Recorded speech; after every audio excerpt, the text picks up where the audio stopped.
Good morning mga kabante. So di atas hunasan mga kabante. Kay magsuri-suroy ta dire. So grabe ka dako ang hunas. Imagine pag normal ra nga hunas moabot ni siya mga taga-tuhod ang kuan kay suba man ni siya. Pero karon halos gihunsan gyud mga kabante. Halos wala siya dagat. Kaya kita dito dapita kay naabot sa hunas. Dito sa mga bunsod pa. Basi na isda dito mga kabante. Mga nulit ta. So lain itong clip mga kabante. Kaya dako mo kayong hunas. So yun na to ang pinaka tumoy dito sa may parula mga kabante. Grabe kadako ang hunas mga kabante. Oh sus, ni amang hinhas mga kabante. Mauron ang ano, naglandfall na si Bagyong Wilma mga kabante.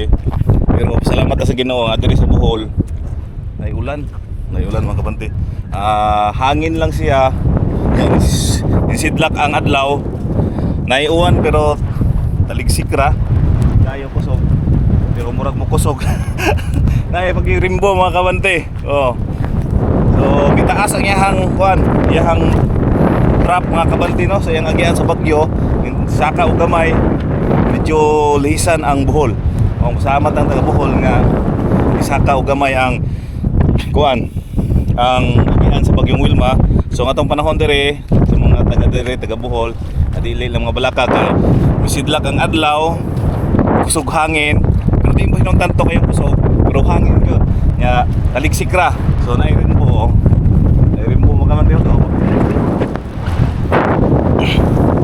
So arit na diri sa panunahan, arit sa unahan. So nga nakadagko ang bawod mga kabante. So mo ni update sa Bagyong Wilma mga kabante no, diri sa to ang lungsod sa Bitogo. So wala siya ulan, hangin lang mga kabante. Ito ang bawod.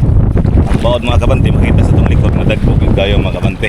So di atas tunga gas loud no mga kabante, nag-update sa atong panahon. So ang adlaw bisilang mga kabante pero naitako kayong unos mga kabante. Ang bawod dagko gyud kayo mga kabante nasa tong likod. So misaka og gamay ang trap mga kabante niyo ang agian sa bagyo, sa Bagyong Wilma, misaka og gamay. So nalikayan og gamay ang Bohol mga kabante. So salamat kayo. Dako salamat sa Ginoo no. Nalayo ta og gamay. So maro to mga kabante.